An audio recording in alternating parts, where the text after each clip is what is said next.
विपक्ष के सामने सबसे बड़ा सवाल और सबसे बड़ी प्रॉब्लम पता क्या है? विपक्ष की क्रेडिबिलिटी खत्म हो गई है।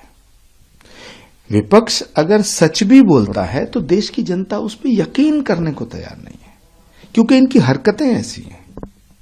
ये कभी कहते हैं हम हिंदुत्व को मिटाएंगे और हिंदुओं की सरकार लाएंगे, तो हिंदुत्व से हिंदू अलग कर देते हैं। कभी कहते हैं कि साहब ये राम मंदिर का बहिष्कार करेंगे, कभी सनातन को मिटाएंगे। तो सवाल इस बात का है कि जो विपक्ष या कांग्रेस पार्टी खास तौर से वंदे मातरम का उद्घोष किया करती थी, वो कांग्रेस आज भारत के टुकड़े करने वालों के साथ खड़ी हो गई है। तो देश की जनता में उनकी जो प्रासंगिकता है, उनकी जो क्रेडिबिलिटी है, उनकी जो विश्वसनीयता है, उस पर सवालिया निशान खड़ा हो गया है।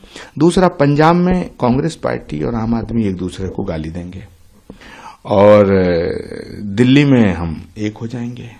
ऐसे ही ममता बनर्जी बंगाल में कांग्रेस को और कांग्रेस वाले टीएमसी को गाली देंगे, फिर दिल्ली में एक हो जाएंगे। राहुल गांधी जी के सामने लेफ्ट कैंडिडेट देगा, फिर दिल्ली में एक हो जाएंगे। देश की जनता को बेवकूफ नहीं बनाया जा सकता है। तो सबसे बड़ा सवाल जो विपक्ष के पास है, विपक्ष के सामने है, वो उनकी क्रेडिबिलिटी का है। विपक्ष क्रेडिबिलिटी खो चुका है और निरंतर खोता जा रहा है। नरेंद्र मोदी एक ऐसे नेता है इस देश में जिनकी क्रेडिबिलिटी है। उन्होंने कहा अभी हम 370 हटाएंगे, हटा दी। उन्होंने कहा राम मंदिर का भव्य निर्माण होगा, हो गया। उन्होंने कहा सीए लागू होगा, हो गया।